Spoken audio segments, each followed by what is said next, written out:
Hi! In front of me is HUAWEI P50 Pro, and today I would like to show you how you can add event to calendar on this device. First of all, access calendar and pick a date.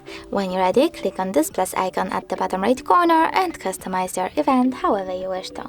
For example, add a title, pick location,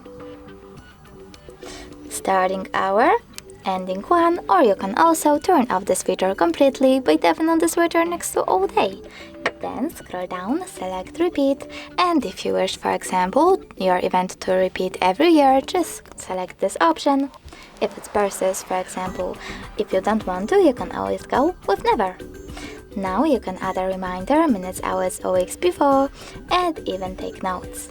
When you're ready, click on this check mark at the top right corner, and as you can see, my event was successfully added. If you wish to edit it, you need to click on it, tap on this edit icon at the bottom, in the middle, make your changes and save them by tapping at the top right corner again.